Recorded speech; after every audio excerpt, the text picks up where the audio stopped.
Emmanuel Forbes has absolutely ascended, and I'm going to explain why this is so big on so many levels. Before we get into it, be sure to like, subscribe, and comment. Also, be sure to follow me on all social media, JK Bogan, including Instagram, TikTok, Twitter, Kick, and Twitch. And in addition to that, just want to let you guys know that today's sponsor is Sleeper. 100% bonus match up to $100 using my code JKB over on Sleeper.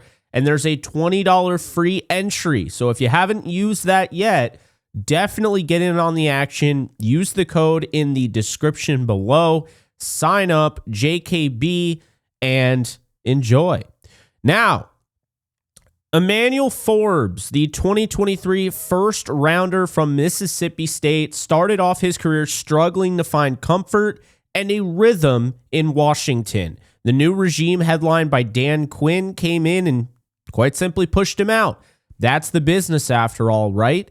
Well, the Rams, also part of the business, claimed Emmanuel Forbes. Not the first time they've done that before, claiming a player that didn't quite fit with another team and having success with that said player. They gave themselves a first-round caliber talent for free, essentially. No strings attached. That also comes with a fifth-year option, as many of you know. Forbes only plays one game last year, week 18, and had some moments, but didn't look all that different than the guy in Washington. But the Rams knew all along that they didn't just sign him, or they didn't just claim him for the 2024 season. They claimed him seeing the bigger picture down the road. Now, the offseason, the Rams got excited for Forbes. He adds muscle to his slender frame. He's still slender, but he adds some muscle. They announced that Forbes is going to start next to Ahkello Witherspoon for week 1 versus the Texans. Forbes shows the progression in game 1 and then gives up a touchdown in game 2 versus the Titans on a scramble drill by rookie quarterback Cam Ward. Game 3 versus the Eagles, Forbes gets exposed from his past and a past bully, A.J. Brown. He gives up a target pass rating of over 100 in 4 straight games. But now, what has happened? He's given up 12 catches on 24 targets. That's a 50% reception percentage. He's allowed 0 touchdowns. He allowed 3 straight earlier in the year. He's allowed 0 now. 2 interceptions and 3 pass breakups in the last 5 games. The most notable improvement from Forbes has been his level of confidence. He's not afraid to be aggressive at the point of attack and tackling. And that's something that I've noticed almost instantaneously. The guy is not an ankle biter. He is trying to make a form tackle, and he's trying to put some pop behind his pads. He's not scared of being on an island either. He exhibited that yesterday, sticking in the hip pocket, playing from the trail technique versus Rashid Shaheed. He swatted away a pass that was going to 100,000% be a touchdown. And for a team that didn't score any touchdowns through the air, for a team that lost by 2, that could have been the game. Forbes held the hottest wide receiver in the sport right now in Jackson Smith-Njigba to 3 catches on 5 targets, only 30 yards. He matched up with JSN 20 times, which is the most any cornerback has gone up against JSN this year. On top of that, Forbes held him to 1.5 yards per matchup, which is the best all season by any cornerback. A minimum of 7 matchups, he had 20. Forbes may have been the only corner without an interception on Sunday, but his tenacity and confidence he displayed against the hottest wide receiver in the game was really telling and set the tone for a dominant defensive performance that allowed them to slow down the tempo and really just stifle the most explosive passing attack in the game.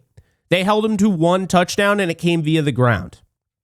Forbes is likely to go down as one of the best moves Les Snead has ever made, just from claiming him. By claiming him, the Rams will have a 24-year-old cornerback with all the talent in the world and an ascending player under contract next year in 2026. But then they'll have the opportunity to pick up his 5th-year option for being a first-round pick. Over the cap projects his value is going to be around $11 million for 1 year in 2027.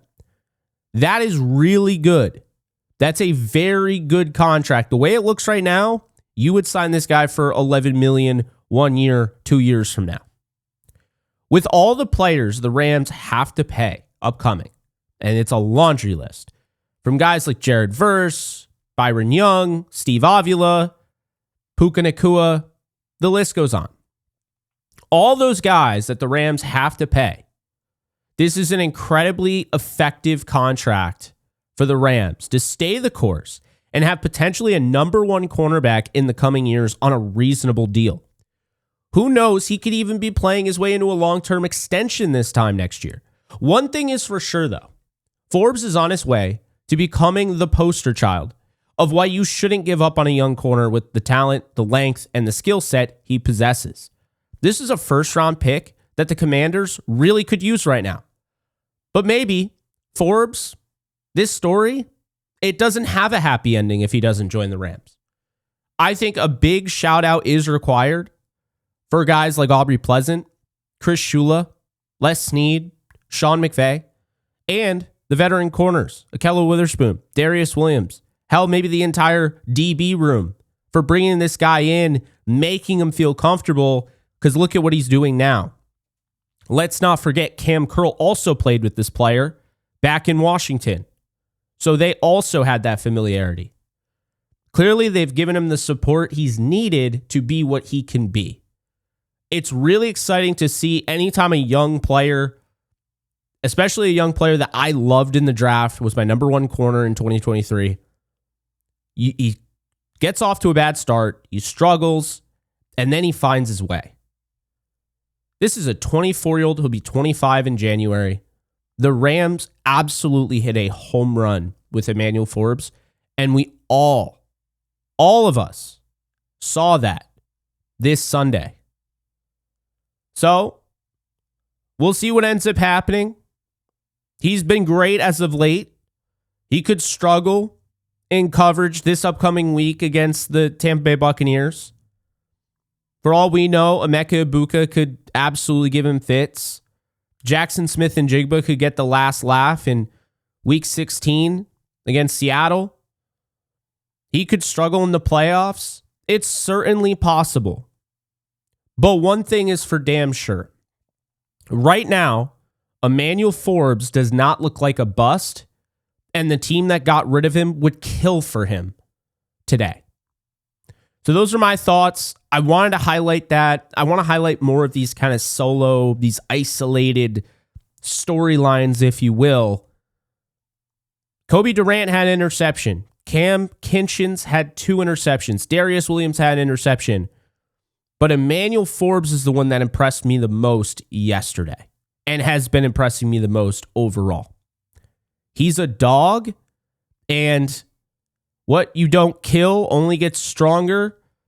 And I'll tell you right now, Forbes has made significant strides in his development, and any Rams fan should be absolutely hyped.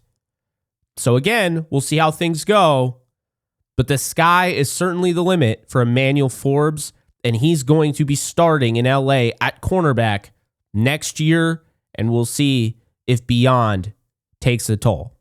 So that's going to do it for me. Hope you guys enjoyed. Be sure to like, subscribe, and comment. Also, be sure to follow me on all social media at JK Bogan, and I'll see you guys in the next video. Take care, folks. Later.